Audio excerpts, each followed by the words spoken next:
Good morning over here and good afternoon over there, I think.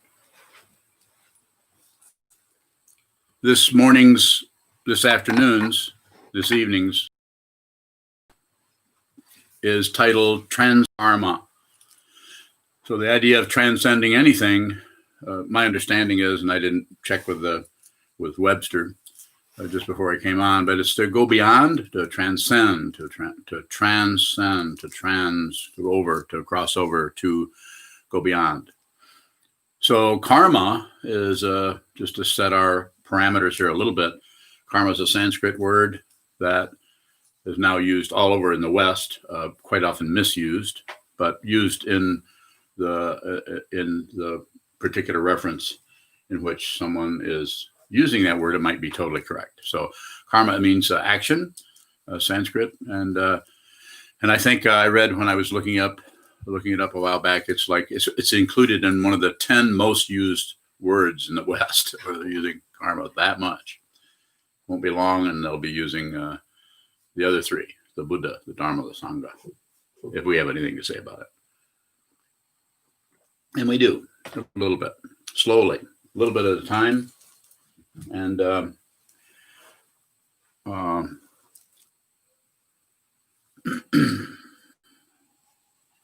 so the idea of transcending action is a little fishy, a little difficult.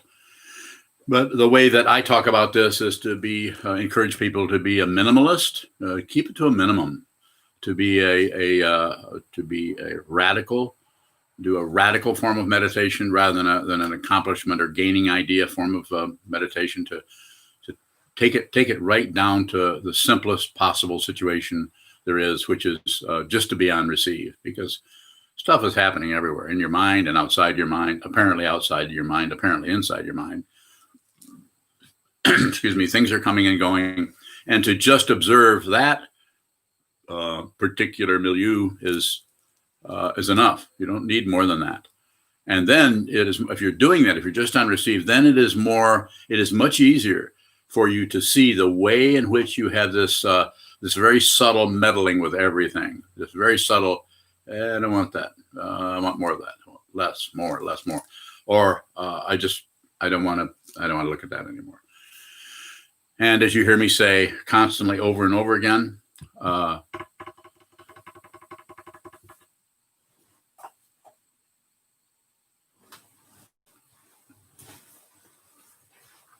I need a handkerchief. Oh, sorry. So I just had to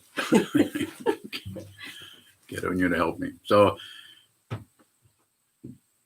to be aware of that situation and to see that you don't have to add your little spice rack to it. You can actually receive whatever's happening. The difficulty with it is when we're receiving what is happening, what we're receiving comes through the consciousness, the completely complicated consciousness that is, that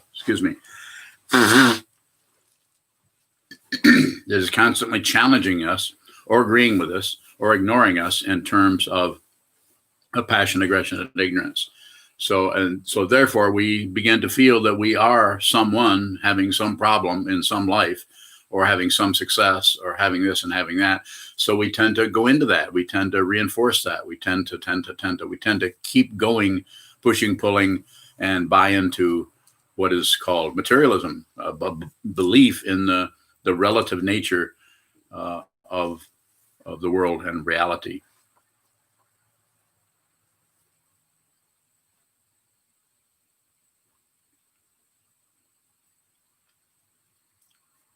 So the idea of transcending that is to begin to see that there is a much deeper, much more, you could say, authentic aspect of consciousness. You could even say, I could say, it's even consciousness itself without particularly any movement.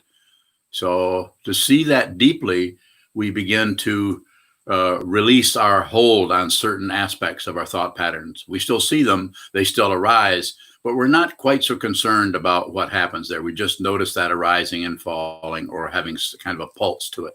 Sometimes it's difficult, sometimes it's easier. And we're doing less and less and less with that all the time. We don't give it any kind of energy by pushing on it, any kind of energy by agreeing with it, any kind of energy by doing anything with it. Even Trungpa Rinpoche would say, just accept, in his early teachings back in at Tail of the Tiger. Karme Choling in the early 70s was still talking about just accept that. He even used the word disown and boycott things. I don't agree. I don't disagree either. I think there's a place for that kind of activity, but I think it should come out of each individual's consciousness how much it's going to be helpful for them personally to actually boycott something, or how it's going to be really fundamentally even necessary because of dependent origination to actually disown that. Whereby there are others who need to not do anything with it. Don't meddle with it at all. Don't disown it. Don't accept it. Don't reject it. Don't look away. Those are the three poisons in the proverbial nutshell. That's a tall order when we come into this world with all kinds of activated charcoal, all kinds of activated energy, and either blazing flames or all the fuel for any kind of flame. You get close to something, and suddenly you erupt in flames. Excuse me, without even knowing what's this about. Why around this person or with this dynamic? Why do I suddenly feel this rage or this sadness or this depression? They're rising, my friends, in your mind stream are not yours. There is no one. The fundamental, ultimate truth of it, there is no separate being anywhere. But what an incredible illusion we have before us here. It's astonishing. I'm not saying shut down on it, look away from it. I'm saying, I would even go the other way, say enjoy it. Enjoy this brief flash of existence out of the void and into apparent reality, because it's not going to last. So the less you meddle with it, the more you can just, and I hesitate to use this word because it sounds, it doesn't sound like things I usually say. If you could just be with that, you don't have to be with anything. Just stop resisting things. And how do you stop resisting things? You see the way you keep objecting or resisting. That's actually the key to seeing how to stop that in a way that is soft, doesn't create further eddies in the stream, doesn't create further kinds of more hidden rattlings behind the woodwork that continue to keep our karmic dispensation on the move into more and more confusion, more and more insanity. It seems it's a sitting practice of meditation, at least as I teach it and as others teach it. Sit down, hold still, and watch the craziness. Simply put, watch the way we object and agree and all of that. And as I said early on, the Vidyadhara Trungpa Rinpoche was encouraging people to boycott things or disown them, or had some kind of a way of working with it, which I feel is not particularly necessary. Might have been necessary with the people he was talking to in that particular climate, or he was just getting used to the West. He wasn't quite sure when he ran into all those crazy intellectuals that were quite enamored of him. I think he learned a lot from them, because they,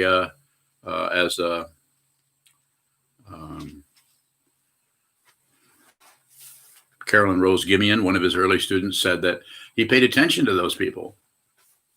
He paid attention when when these people would say, "Well, that's nuts." When he started to teach in a traditional way, well, that doesn't make any sense. So he had to bring the teachings in and line it up with the culture that he was addressing. In other words, my way of saying that is meet everyone where they're at. Meet everything, including your own mind, where it's at. Don't object to your insanity. Don't object to your visions of whatever. Don't object, don't agree, don't look away. Those three, a very simple formula. And that also, don't agree with it. Don't resist it. Don't do nothing. And the path to doing that may be a whole lot of being aware of the subtle conclusion that you're against that. You don't want that. You don't like it. Nothing wrong with that. We don't really want to suffer, but you may have to take the path of most resistance. Maybe choiceless. So you might see this and that and this and that. There might be 15 choices, and the one, but where you look straight ahead, the one that is direct, might be the most difficult, but that may be out of your awareness, not out of your thinking mind, which evaluates, is this good for me? Is this bad for me? We do that constantly. And I'm not saying some of that wouldn't be valuable. There are some situations where that's the only thing that's going to work is, where's the nearest gas station? Of course. But there are other situations where you really need to look directly at what is arising in the mind and notice that things that look like choices are actually sidetracks from the direct situation in front of you.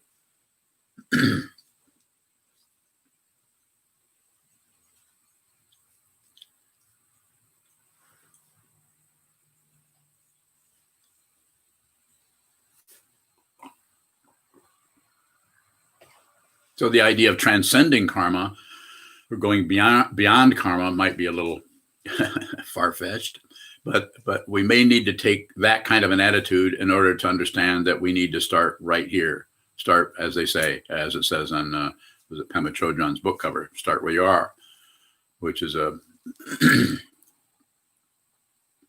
goes without saying, you can't start somewhere else. But we try to start in another, start to change something to something else. And there are also teachings that'll say, that'll teach just the opposite direction, because they are endeavoring, like in Atisha's 7 Points of Mind Training, one of the slogans there in that incredible book that's over 1,000 years old, I think, is change your attitude.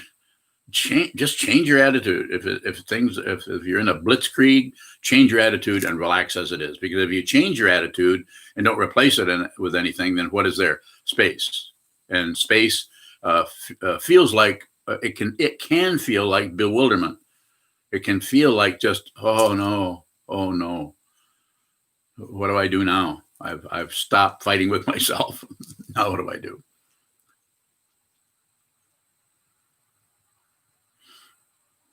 The interesting thing that what happens when there is that basic bewilderment of just completely being lost in the darkness, as soon as something starts to show up, we immediately go back into picking and choosing, into decision making. And how does that show up? Of course, it shows up as confusion. Basic bewilderment is not confusion. It's just ignorance.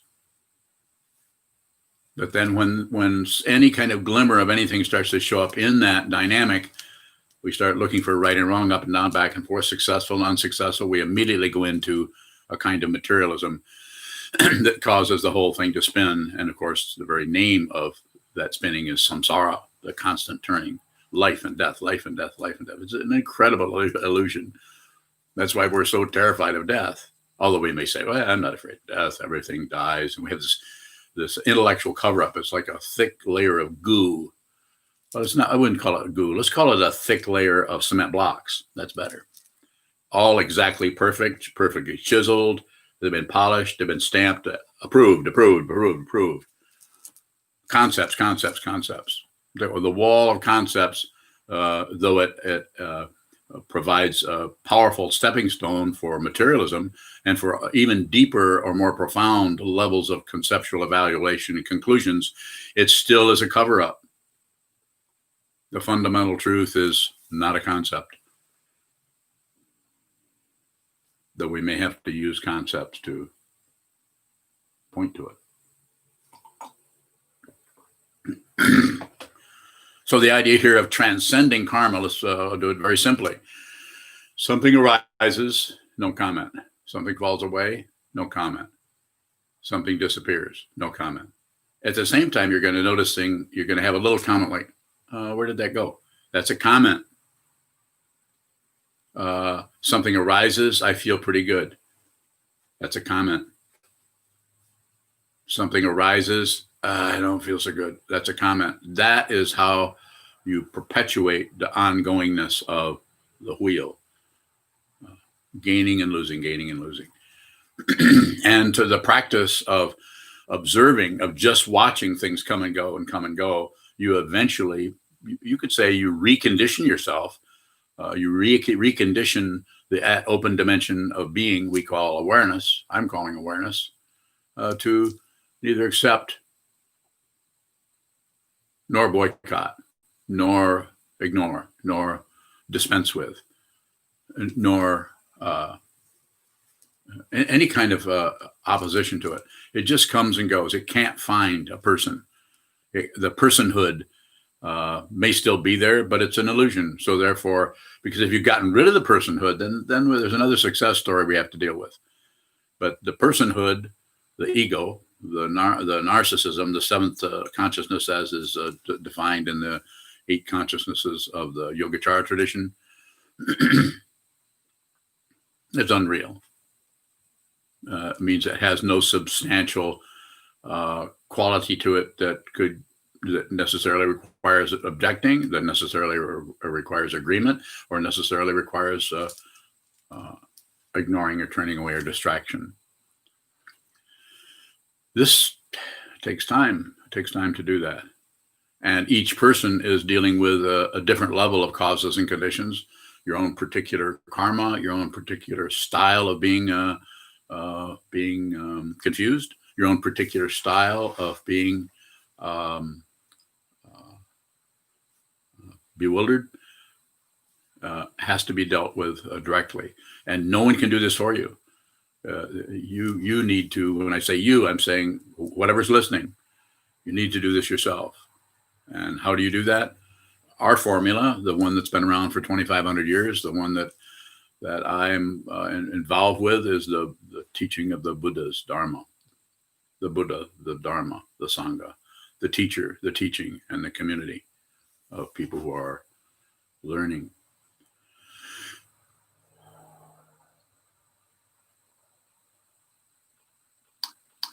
If some, if not, I can also continue to talk. There's some on the live chat. Yeah, a couple questions on YouTube. One from Susan in Traverse City. Is another term for transcending karma burning off?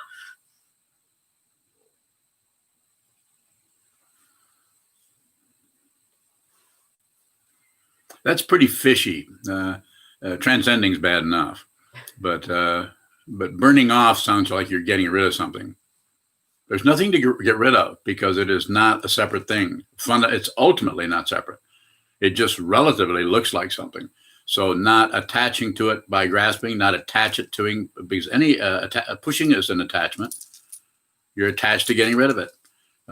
If you burn it off, that sounds a little fishy. I'm not saying that couldn't be a way of looking at it, but the burning area is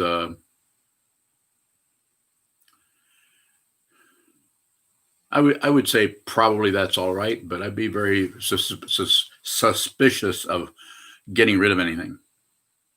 The change of your dynamic, your relationship to it, seems to be. That's why we use the word transcending. You're fundamentally not even going beyond it, because it's unreal. The self is unreal. The karma is unreal. Everything is completely unreal. And the path to that is the sitting practice of meditation through the structure of the Buddha, the Dharma, and the Sangha, to see emptiness, see this, everything is empty of anything you impute or think. It is empty. And then depending on what school you're talking to or what teacher you're talking to, then you're not done yet, because then we get attached to the emptiness.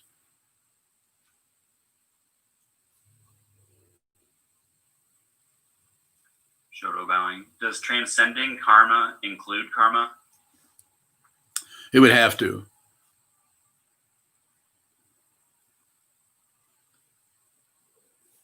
Chisho.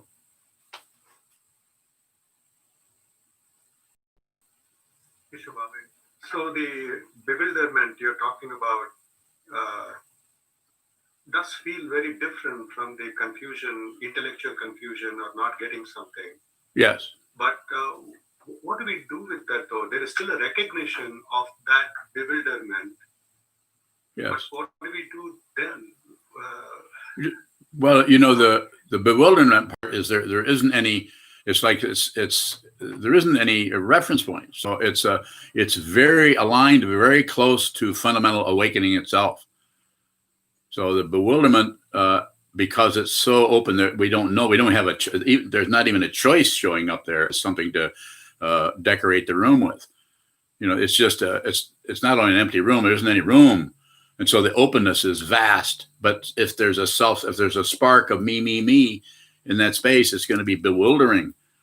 Just like when this body mind goes back into the elements and awareness doesn't go anywhere. There could be, if there's strong karma going on, then you'll just think you're still alive and you'll continue to wash dishes in an imaginary room. But if there's an understanding of what this is, you have that flash of emptiness. It's called it's the clear blue light of the void in the Bardo, the Tibetan tradition. That's one way of saying it. You see, it's so intense. The Tathagatas are so intensely brilliant that if there's any self-centeredness left, that will frighten you back into grasping, rejecting, ignoring. Just a simple way of talking about it. Probably doesn't happen at all. Just a way of talking about it. We need to talk, so we're going to talk. I'm talking. I talk all the time. Can't really shut me up these days. You know, the best way to shut me up is ask me a question. Hello, bowing. How does one purify bad karma? Bowing. Just look at it. Just look at it. No more reaction. If you do anything with it, you create a loop. Create a loop. As soon as you act on it. This doesn't mean that we don't have rituals that have to do with purifying. We don't have rituals that have to do with sending kindness and love and light into the void or towards others to help them. So it's not saying we don't do anything at all. But there's another teaching called threefold purity, which things are already pure. There's no giver, no receiver, no gift. Things are already completely transcendent. It's already happened. This already is the other world. It's just a way of relating to it so that you can see you can be awake now. It's possible. Or you can continue to sleep, and it's not particularly a choice. It's rather choiceless, which is another kind of choice. And if you don't understand, ask me questions and I'll confuse you further. Teresa Bowing. How can we not comment on what's moving without the aggression of trying to not comment? Bowing. That's how you do it. It's called a practice. So just watch that. Eventually that what you're calling is the aggression of trying to not comment. You'll notice that eventually you'll continue to comment, but you'll just be less and less aggressive. Why the reason, if you want a rationale, the reason that happens is that when you do sitting meditation, you're holding the body still. That's the maximum support that the aspect of your mind called open space or consciousness only, it gets. If the body's moving even slightly, I don't care if it's mudras or mantras or whatever is happening, it tends to fill up that space that is authentic, that is just authentic presence. And so you'll have to watch the aggression for a while, but keep doing it. I'll help you. Just keep looking. Don't give up. Don't give up.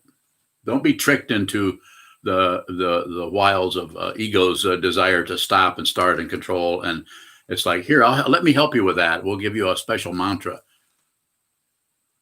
Don't misunderstand. I'm not against anyone who's giving mantras to students. But if they are, there needs to be a teacher there to help them understand what that mantra is about.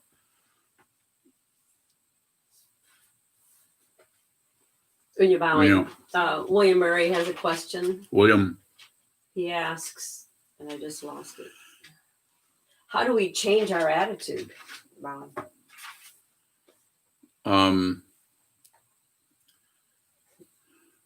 you know, I could give you I mean, William, you already know this.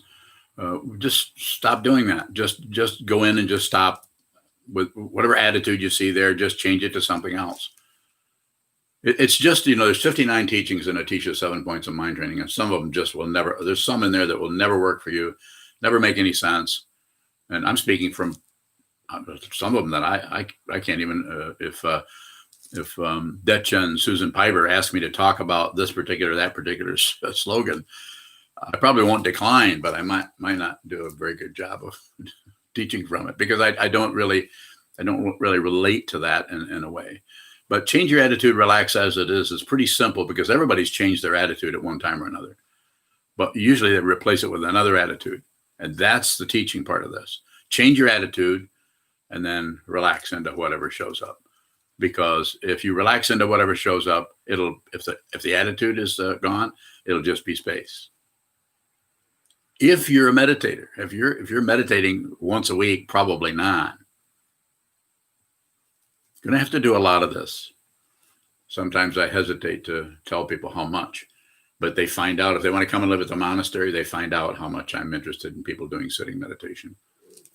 You're required to sit 6.5 hours a day, unless you have a really good excuse, like I got to feed my dog, or, you know, I have a sore foot, or that other one, I have a job, which I probably will let you go do that, insofar as they let you do anything. Yes. Go ahead, please. You talked about changing relationship and changing attitudes. Yes. That sounds like trying to change something. Yeah. And trying to fix something. Yeah, it does. Bowing. Well, that darn Atisha, you know, he wasn't living in this century where we, you know, they were still trying to fix stuff back there. So I'd have to give Atisha the benefit of the doubt. But there's a little bit to that. It does sound like trying to fix something, but you know, that might be the only thing a person can do. So that's why there's 59 slogans instead of 3 or 8. So that might be one that maybe resonates with one person, as I was saying earlier, and may not with someone else. But yeah, it's definitely trying to fix something. But meditation is trying to fix something. It's just as a minimal a way as possible. So you're sitting down, and you're, rather than trying to fix it as changing your attitude, you're sitting down and saying, what is this? You're actually willing to look at the basic issue, the problematic situation itself, over and over and over and over, day after day, week after week, month after month. And as far as I'm concerned, year after year. I started meditating formally in 1973. I'm not telling you that as a credential. I'm just saying, whew, it takes a long time.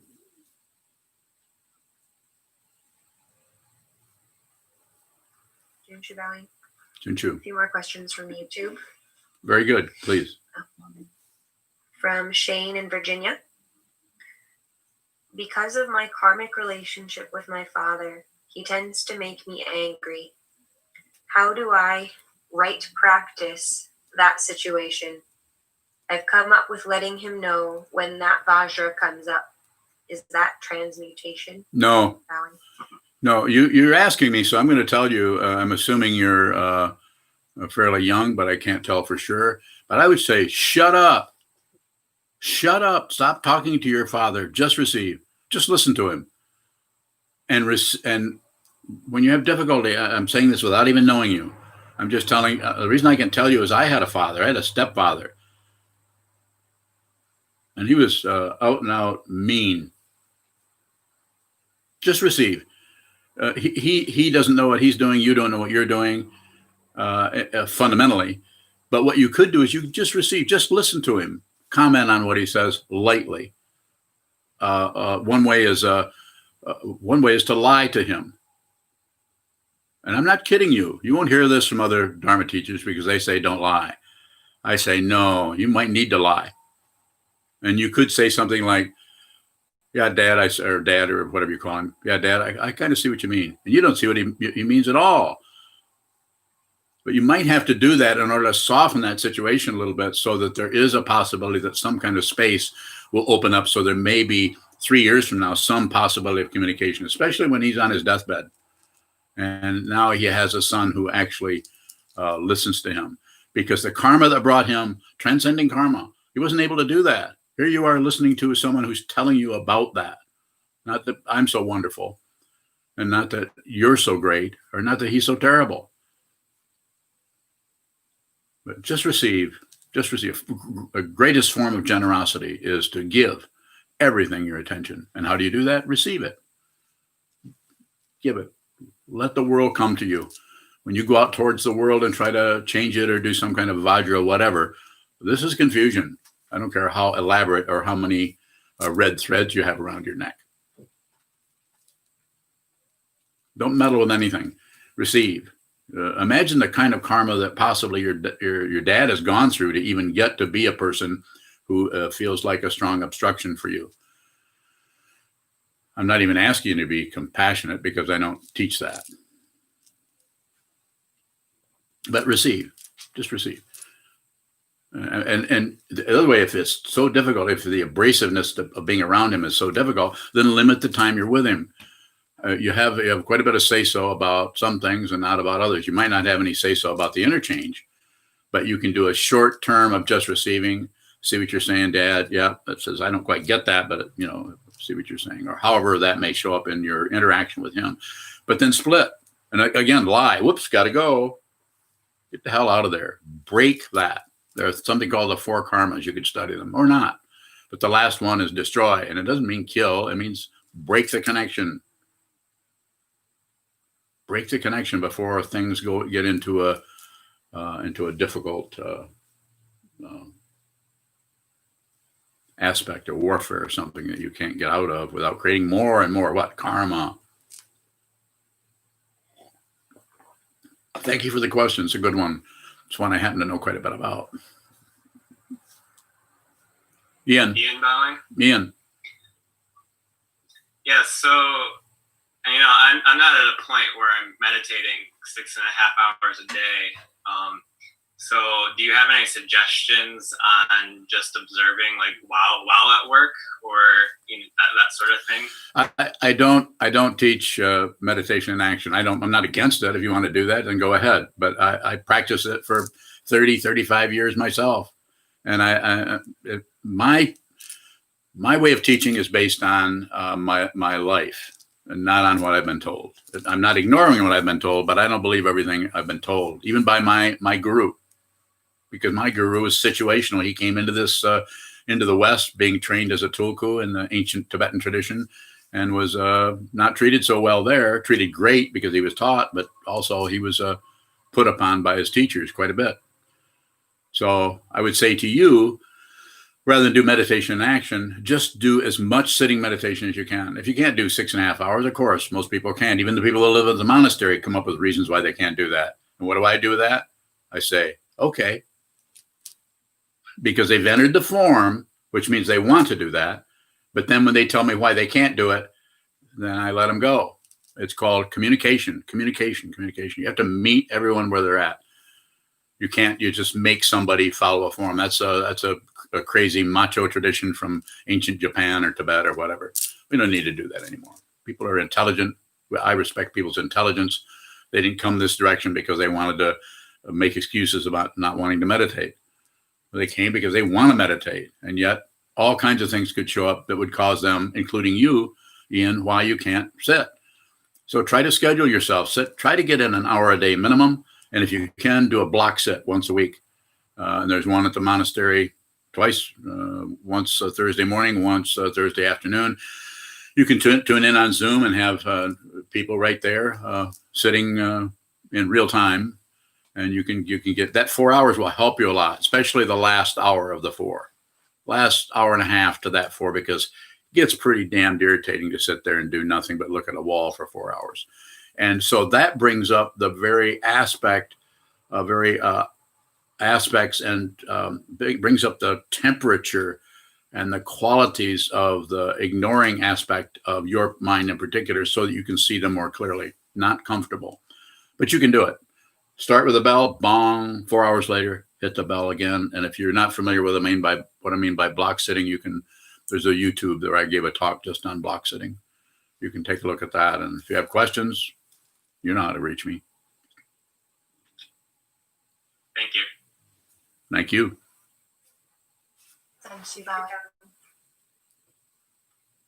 Go ahead. A question from Mary in Petoskey. Mary. How do we attach to emptiness? Bowing.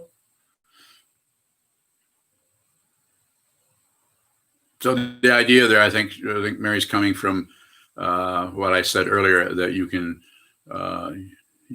see that everything is empty of your imputation of your belief, and then if that congeals into some kind of philosophical idea that everything is empty, then this is a misunderstanding.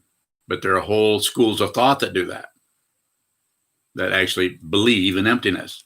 That the fundamental teaching, the ultimate teaching, is everything is empty. That there is no solid anything anywhere. And I disagree. And the way in which I disagree is, how can I describe it? I don't think that's right. How else can I explain that? It's incorrect. I could go on and on, but it's not. But going into it as right and wrong is a misunderstanding. And that's why it's so easy for someone in that area, a whole lineage of teachings, to actually lock down on something, because it makes it easier. You don't have to look any further. Anytime you agree or believe anything, end of exploration. And there is no end to this, including emptiness. The concept of emptiness is just meant to help you see that anything you think about anything is empty of what you think about the thing you're thinking about. There's no way you can possibly, fundamentally, ultimately know anything. You can relatively know, but ultimate knowledge, otherwise known as wisdom, is not about stuff. It's not about ideas. It is just fundamentally has no relationship dynamic there, unless one comes into that space. Then it's all about relationship. So you can lock down on it by having thinking you've gone quite a ways. This is pretty good. The country's pretty good here. I know we're not to the lake yet, but why not just camp here? If we go any further, what if we can't find the lake? Silly, simple, silly kind of a metaphor, but it's like that. You can't go any farther. If you can go farther, then why stop? With some kind of conclusion about the nature of the Alaya Vijnana, or the Alaya itself, or a particular, or Buddha nature. That's in the third turning teachings. It also is some kind of a conclusion. More questions if you have them. Sen Shivang, if a person is no longer separating themselves from things, what happens to resistance? Sally? You get to blame everybody for everything.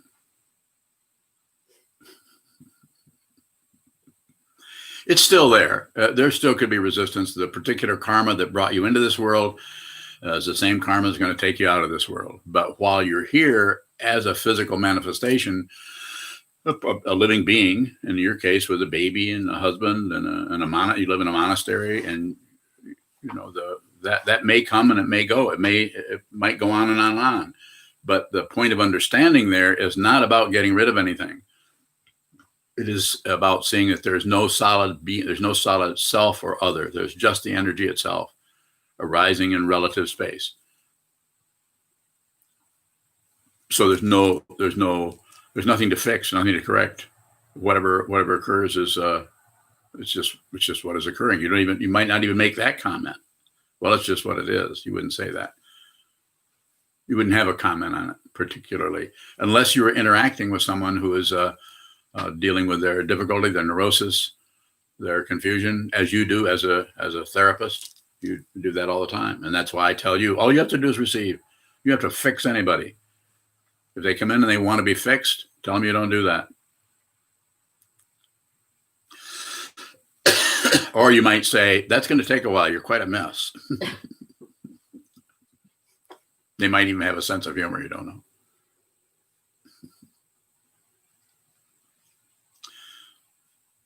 In some ways, having not being at the monastery and not being just on YouTube, but being able to see people's faces, it helps me much more able to lie, because I can see who's believing my lies and who's thinks that what I said is suspect. It's interesting. You flash on everybody's expression at once and they have no idea you're looking at them. Like if I respond in a certain way, I'll look right at Yume. And then other people, as now Yume's, I need to look at Wendy for this one. You guys are starting to get paranoid, are you?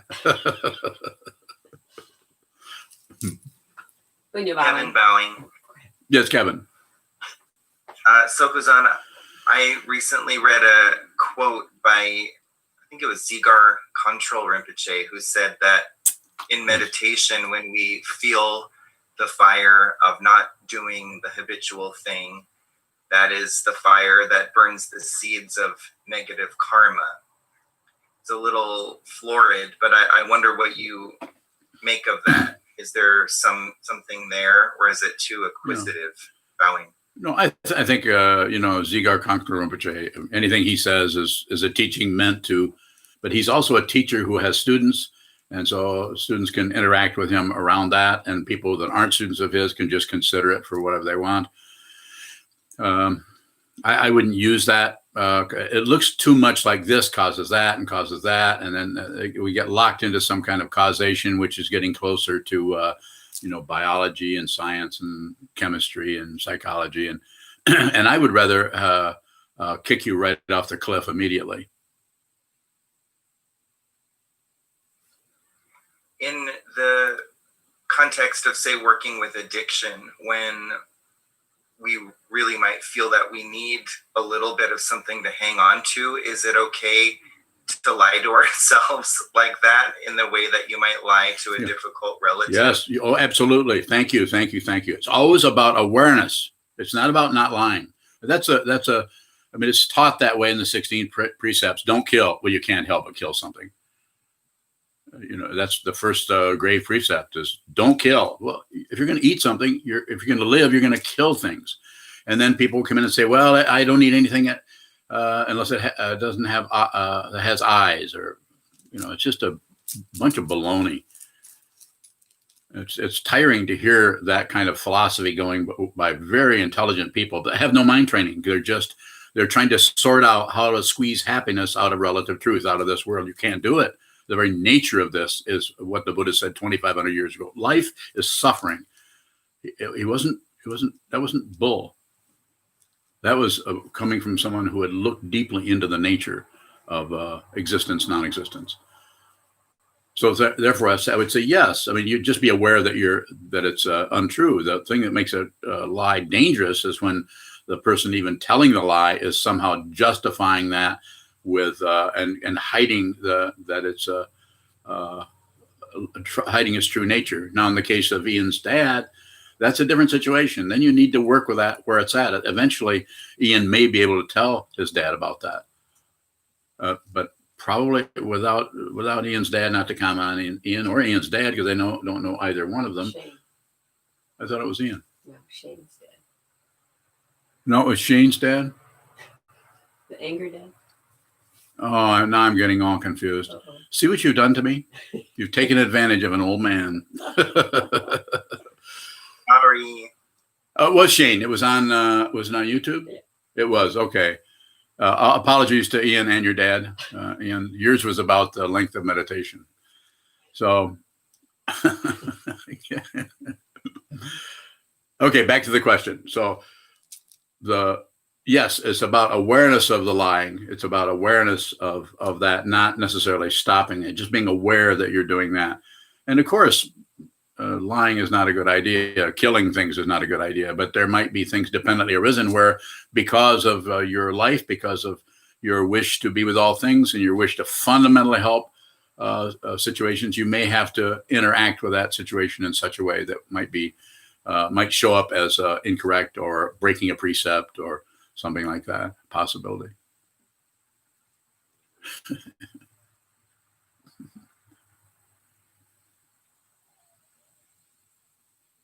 Shokubang, what is the discomfort that arises when we're given an instruction like lying and we're doing it and we,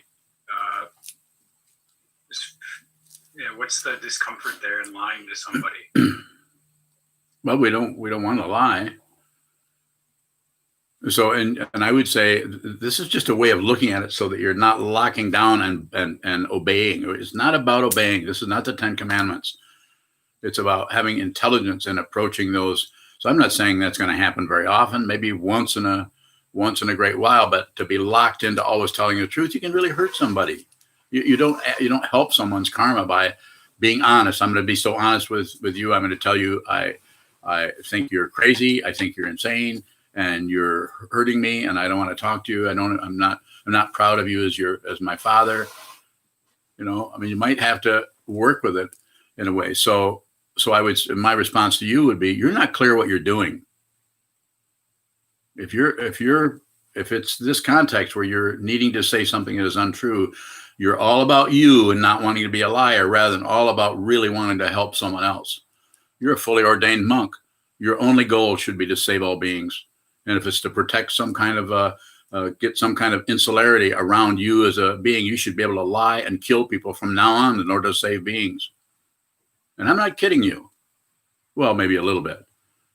But you know what I'm saying. You need to be responsible for your feelings. And the responsibility does not mean blame. It means the ability to respond to the feeling itself directly, rather than some kind of overlay of right, wrong, should be, shouldn't be, and all the other textures that show up in the materialistic world of right and wrong, success and failure, the 8 worldly dharmas. Save all beings, my friend, my dharma friend, my kalyana mitra. Others first.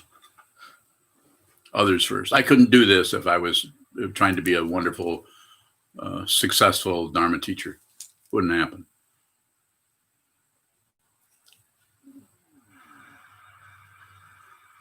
Teresa Ballin. Yes, Teresa.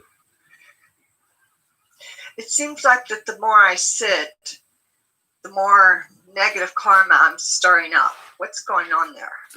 You're just, if I may say it this way, since you're asking me the question, my response would be, that you're uncovering the stuff that you've been sitting on, that you've been able to cover up. As you start doing sitting meditation, eventually all the doors are coming off their hinges. The attic is going to collapse into the first story, and the basement is going to start climbing up the stairwell into your life. You're going to be able to see all of the stuff you've been avoiding, and it's not easy.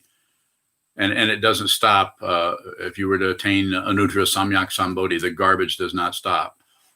The only thing that's different about it is that because you're still incarnated, the only thing that's different, there's no solid being that's concerned. So that's why you're on receive all the time. Anything that's coming towards you, receive. Anything that's going away from you, say goodbye. If even that, just watch it disappear into the distance. No comment, no acceptance, no rejection, no distraction.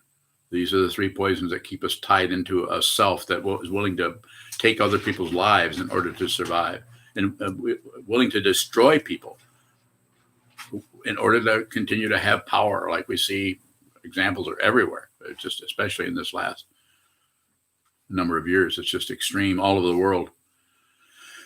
People that have no consideration for others are only increasingly and intensively self-centered.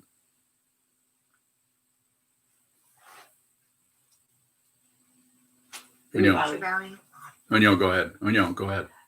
You said in response to Senshu's question about what happens to resistance, you said the same karma that brought you in will take you out. Yes. So how does that match up against the title of your talk, Transcending Karma? Bowing. I don't know. Probably more.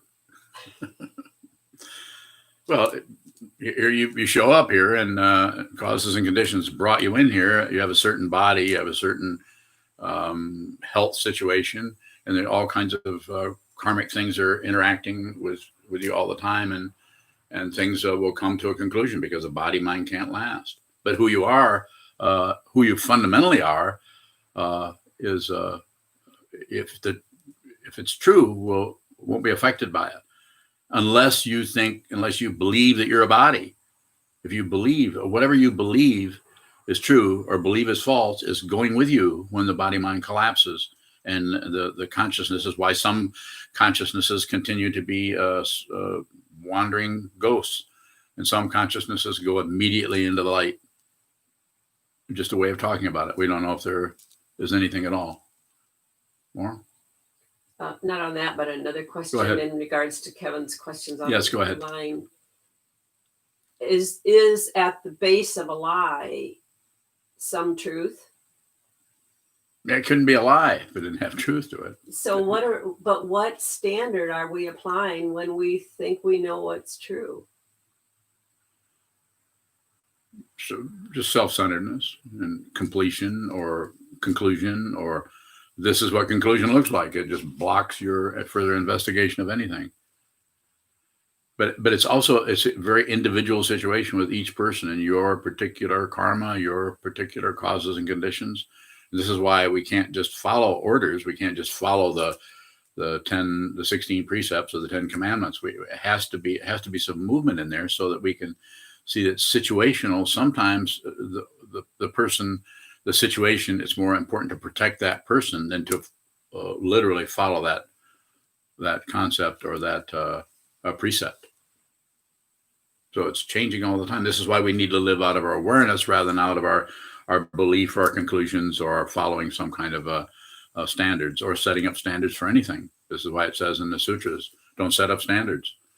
We set up standards for practice, but they're always very, they're movable. We see that doesn't work. As Suzuki Roshi said back in the 1960s, we set up a form and then we align ourselves with that form day after day. And then if we decide that form, because of other things happening, that form needs to be changed, then we change it and then we follow that form.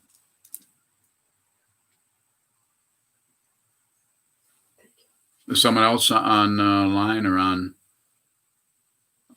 Zoom that had a question? There are more questions from YouTube. Go ahead, please.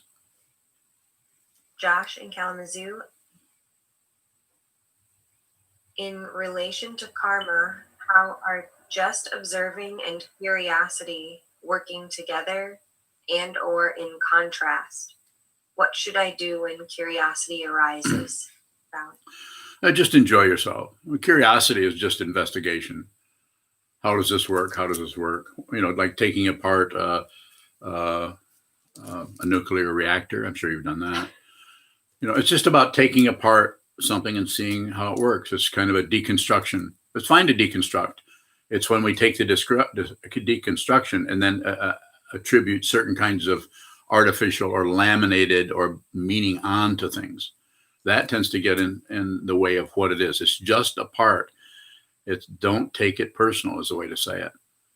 So the curiosity is fine until it turns into some kind of interrogation.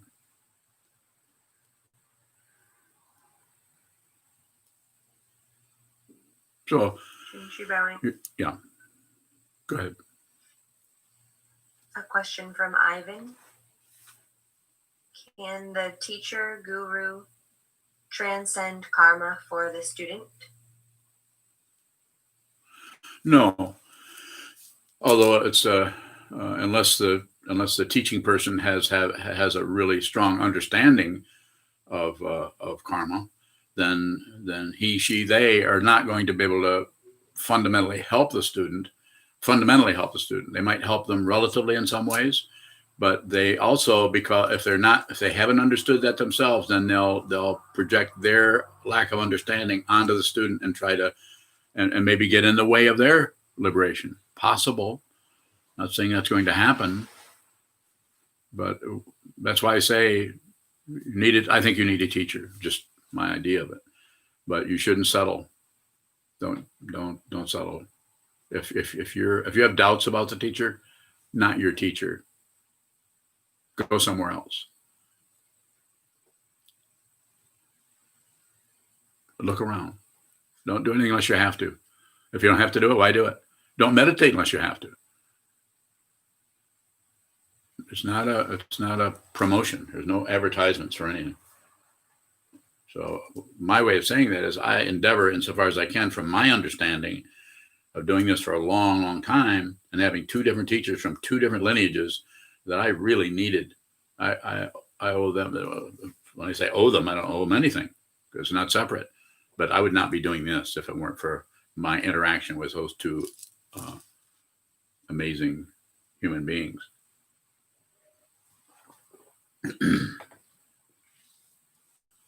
So you may be able to, hard to say, may be able to find somebody, you may not. As Nagarjuna said in the first century, one of the first Buddhist jokes I really can't stop laughing at, as you may attain enlightenment and you may not. It's just absolutely hilarious. And that was 2,000 years ago.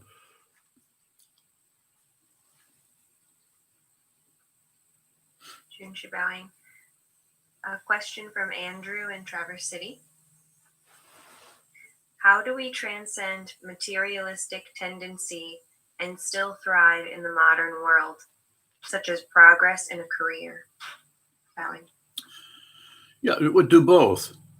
You know, set it aside, figure out how to do that. I'm going to be talking about that pretty soon. I think Dechen Susan Piver has asked me to talk about, Kevin, what is that? One of the slogans that has to do with the teacher, the teaching, and the livelihood situation. I can't remember which one it is, but I'll be talking about that. I'll look it up. It's, yeah. I'm going to tell you one sec. Okay. So yeah, you can do it. It's just a matter of looking at it and saying, well, let's see, I need to do this, I need to do that. You don't have to be a monk. And even the people who are monks still work at different jobs. Some of them are spend half a year concentrating on practice, and some people go away and work for other periods of time. So we just do the best we can. We don't have a society that fundamentally, no pun intended, fundamentally funds the spiritual path, especially for a non-theistic spiritual path, as this one is. The theistic ones are, we all know, they get all kinds of support from their fundraising and so on, or alms. Kevin Bowing, there were two slogans, 45 and 46, which are take on the three principal causes, the teacher, the Dharma, the Sangha, and pay heed that the three never wane. Mm-hmm. Gratitude towards one's teacher, appreciation of the Dharma, and correct conduct. Mm-hmm. Thank you. Anyway, livelihood will show up in that one. The idea of how to generate a basis so that you can actually pay attention to the teacher, pay attention to the teachings, and have a sangha or community.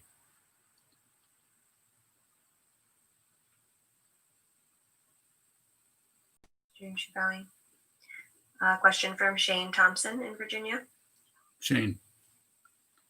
Can monks understand everything is empty and still be awake to that aspect of ultimate truth? Bowing. Yes.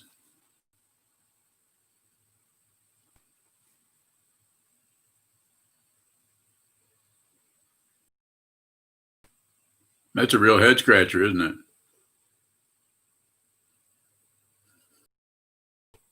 But yes, they can be.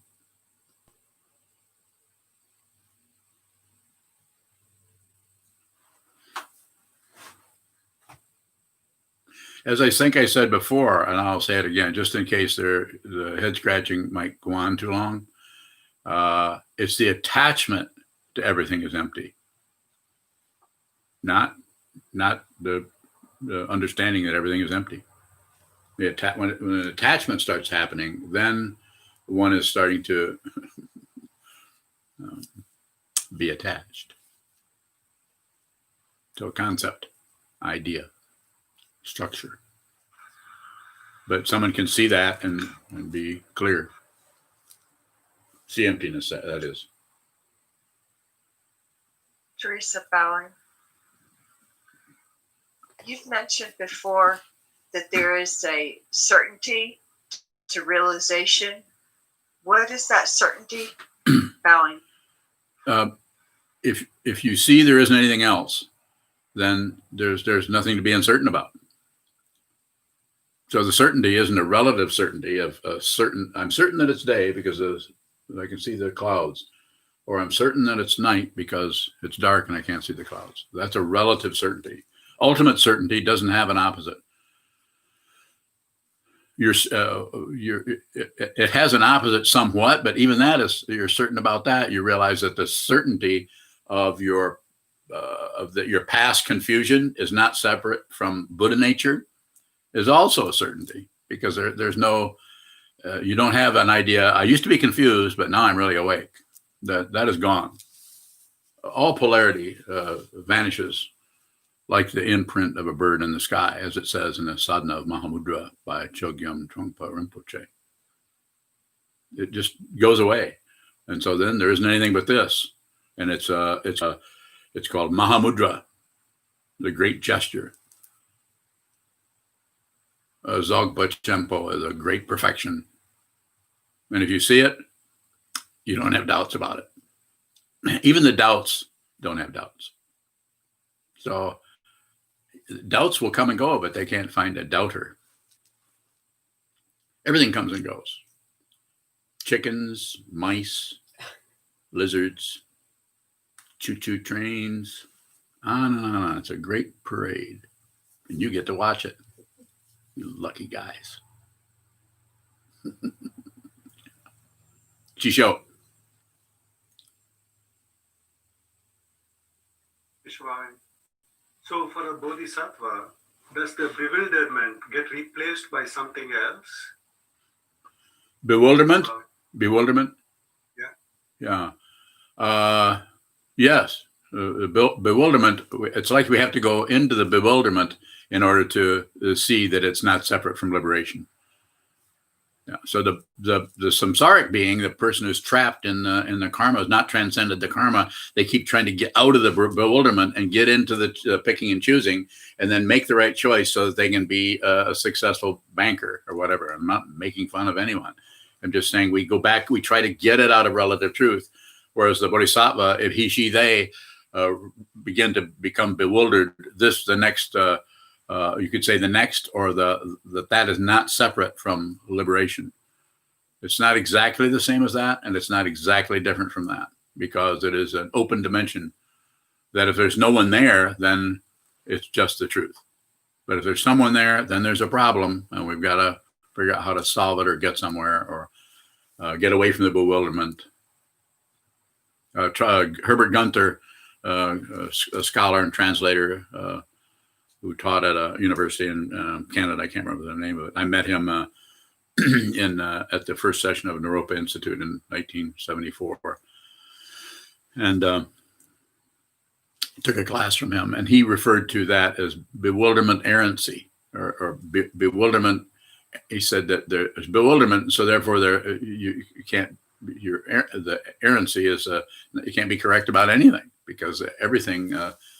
So the downside is you can't figure anything out. But the upside is maybe you could see that deeply and see it as dependent origination, or see it as emptiness. Good question. Contemplate that for 3 more weeks and ask me again.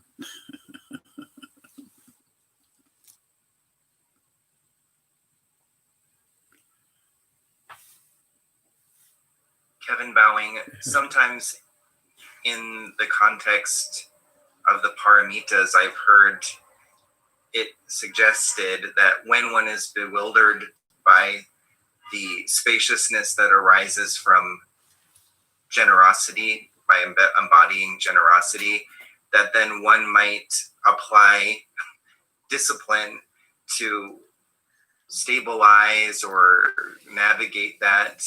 Is there something in that, or is that more materialism? I would, any teacher, any teaching person that is using that, I would trust them completely to use that relative way of doing that. I just don't do it. I don't hook the paramitas together the way quite often it's done in the teachings traditionally. A little bit, but basically I think you can just do one of them. If you just do patience, that they spread out into the other ones. But deliberately hooking them together creates more of a linear, stair-step kind of quality to it. And I'm not saying that might not be helpful for some people, but I don't promote it. I would just say, whatever the first one is, stay with that one. And without a particular idea of maintenance, but just look at the giving, look at the openness when someone gives. There's a tremendous, vast openness space that to ego can feel like loss, or like, I need to have that filled up with gratitude, or I need to have somebody say, oh, I really appreciate what you did. And it's not that we couldn't do that, not that we couldn't say, thank you very much. That's very kind of you to do that. So it's not that there can't be some kind of an interchange. It's the fixation on it that creates the difficulty or stress. Fixation on anything is a difficulty, not so much just the situation in itself. Is that did I track accurately what you're asking about?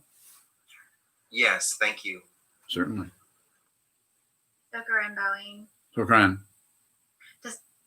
Does the karma that we receive in morning meditation affect the karma that may be experienced during the day? Bowing. I think that everything is everything is interacting all the time. And I think it's, insofar as you can, observe it. And if that kind of conclusion starts to arise in order to actually qualify as a question coming this direction to me, then I would say you're doing it correctly. When I say correctly, I'm saying you're doing it pretty minimal. It's a minimal thing. You just notice that there's a connection between this one and that one. Observing the connections is not exactly validating or putting a stamp of approval on the connection. And connections that are coming together that tend to tempt us or or seduce us into concluding, or seduce us into an opinion, or seduce us into something we've gotten, now we need to act on or do something else. So just keep it very simple and just notice that something wants to connect there. Quite often what that is just residue, or maybe different fabrications that are happening in the self-centered aspect of the mind. That's where we're trying to get some kind of protection. If you can come up with any story about this and that, in other words, meditation on the cushion, meditation, if it can hook those together somehow, then that becomes more and more the warp and woof of ego, the warp and woof, stretching this story into that story and creating a scrim that you can't get through. You can't, that prevents you from seeing the completely open dimension of your life, a completely open dimension of your sitting practice, open dimension of your walking out the door, walking down the street, or walking into your livelihood, where you're functioning as a health worker. So it's the ego mind will hook them together. But if it does that spontaneously, just watch. Just watch. It's like one book on the shelf trying to hook up with another book on the shelf. Doesn't actually work. Everything is dependently arisen. But when you look at any one thing, like for instance, your meditation, you're on the cushion, that is just that. It hooks up to nothing. It's just the Tibetans had a name for it, Rangjung. Rangjung means self-existing. It's just that. It's just that. It doesn't hook up to something else unless you hook it up. It's like everything is, to go back to the whole idea of karma, everything is being born and dying, moment by moment by moment by moment. Things come into existence, pass out, they appear and they disappear, appear and they this is what the practice of meditation is, why it is so helpful to sit down and watch the awareness which is receiving, to see how thoughts come and go, and they pick up all kinds of pilot fish. It's a good thing, it's a bad thing. I shouldn't be thinking that. I shouldn't have thought that. When I think that, then this happens and that happens. And when I said that to her and she said that to me, then look what happens. See what I did there? I shouldn't have done that. I should have. I shouldn't. I shouldn't. There's a constant comment. You'd think you were in a damn tea factory.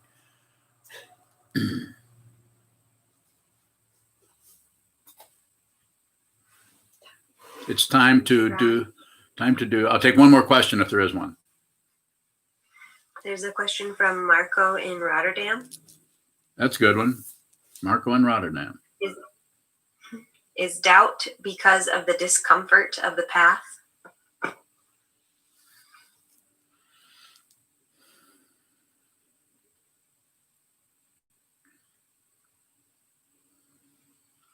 It can be, but the attribution there isn't always going to be that way. Sometimes that doubt has an aspect to it that is actually should just be included, identified as doubt. But if you identify it as doubt and you do nothing with it, the doubt starts to morph, because nothing lasts unless you fool around with it.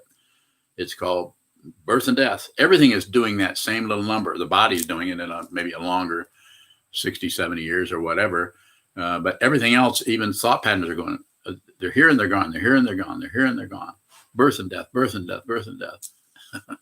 It's quite entertaining. I mean, even doubt coming up. Now, if that doubt is a flashing, then that's one thing. But if you feel like that's kind of leveling out, like somebody with a big trowel trying to pave over something with cement, this is the doing of ego trying to protect itself from impermanence. So look at the doubt. See if the doubt, when you practice and whatever experience you're having over in Rotterdam, whatever experience is coming up for you that you're calling discomfort. It's just a quality of exercise. You're exercising your awareness in a way that you've never done it before. You're sitting down and you're practicing, or you're studying the Dharma, or maybe you're studying with your teacher. Whatever you're doing, any kind of insecurity around it is a, let me say it this way, it's a good sign. It's a good sign, because that's how it feels for the ego to slowly release its hooks in without unhooking. I'm not saying get rid of anything, but slowly the belief or the validity that is imputed of ego begins to break loose. And that breaking loose creates spaciousness. And that spaciousness, the ego immediately translates into bewilderment. I don't know. I mean, it's getting worse. I'm getting worse. No, you're not. That's why you have a teacher. That's why you have a teaching. And that's why you have a Sangha. So thank you for that question. And we'll go ahead and dedicate the merit in the monastery. I think we have a few monks left in there, even though most of them are scattered.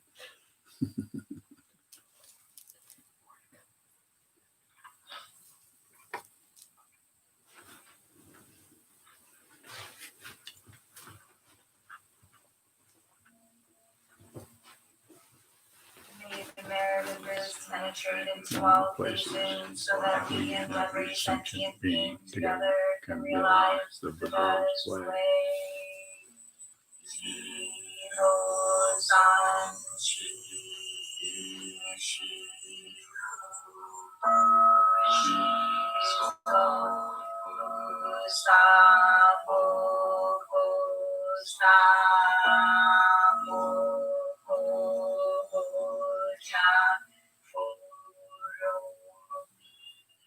The 10 directions, the 3 worlds, all Buddhas, all venerable ones, Bodhisattvas, Mahasattvas, the great Pradishya, Paramita.